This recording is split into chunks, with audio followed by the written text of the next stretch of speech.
Hello, so today I am filming at the library. Usually I go to the court there, but it is raining and ugly and it's snowing a little bit too, so I thought I would just film in here. It's pretty busy, but not in the section that I am in, so hopefully you can hear me. I have a little bit of a sore throat as well, and I don't want to scream because I'm at the library. But today I wanted to briefly talk about this book, Surprise Me, by Sophie Kinsella. Kinsella? You know what? In my head, I always pronounce the last names different than what they are. So if you actually know how to pronounce her last name, let me know. What is going on? I have a little bit of a rash there. Anyways, I just thought I would briefly talk about this book. I don't want to really spoil anything, but it's hard to talk about it without spoiling it. So if you don't want to be spoiled, don't watch this video. Sorry, watch some of my other ones. But I always spoil them, so maybe I'm not such a great booktuber. Anyways, let's get right into it, shall we? So this book is about a couple who finds out that, which I found this part a little hard to swallow, but anyways, they go for genetic testing and like a physical for their insurance company, and the doctor tells them that they're both in excellent shape, so much so that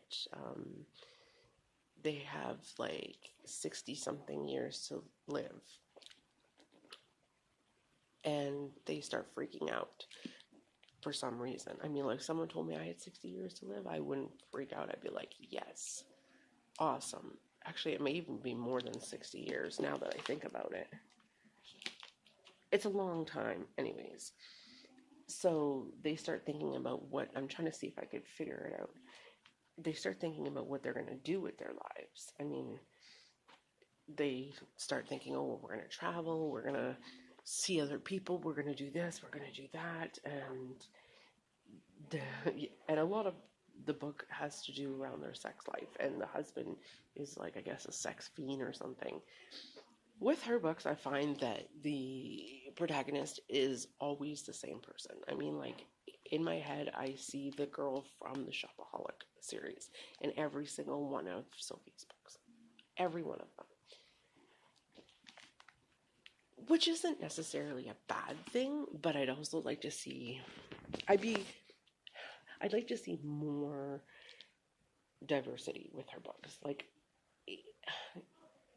I feel like she's gotten pigeonholed now into doing the same type of book with the same type of characters, and unfortunately, I mean, it works for her, but it's not something that I enjoy reading the same book over and over again. Not that this was the same book, but it was very similar to her other books, and it's similar to her writing style. And I mean, I guess authors can't help that they're similar, right?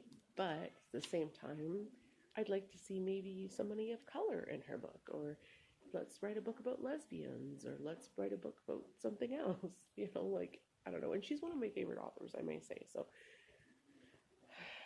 yeah, and I would have liked to be surprised with the ending. The ending did not surprise me. So she thinks that her husband is having an affair. And I thought for a split second, oh my God, maybe he is having an affair. Maybe this is going to be the end of their marriage and they're going to split up and this is going to be awesome.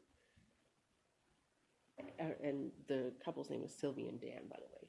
And it turns out he's not having an affair. He's actually working with Sylvie's mother, who she thought that they didn't even like each other. And I guess her dad was this big, huge guy in town, a doctor, and loved by everyone. And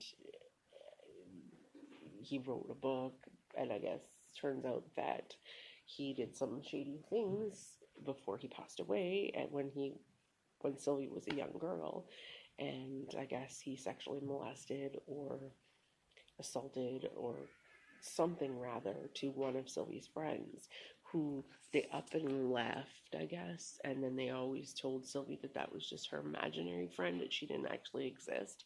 And then fast forward 20 years later, and this girl is writing a book now for some reason, and she wants to include the traumatic experience she had with Sylvie's dad. well, then Sylvie finds out that the girl is actually real and she wasn't just an imaginary friend, and that her mom lied to her and her dad lied to her, and that for some reason her husband has been working with the mother to kind of pay off this girl and whatnot. So he has a burner phone and he has all these people that he goes to talk to, and I don't know, it just seems a shift, like halfway through the book kind of shift genres, like all of a sudden I was reading this sort of mystery, which was good because I just complained that she you know was doing the same type of book, but at the same time it just didn't fit to me. So I would give this book maybe a 3 out of 5. On Goodreads, I did give it a 4, but the more I think about it, the more I would think it was a 3. Wasn't my favorite book that I read from her, but I still did like it, and I did finish it well within the 2 weeks that I had to keep it. I think I finished it in like 4 days. So, anyways, in the comments below, let me know what your favorite book is, and do you read anything by her? And if so, let me know. Bye.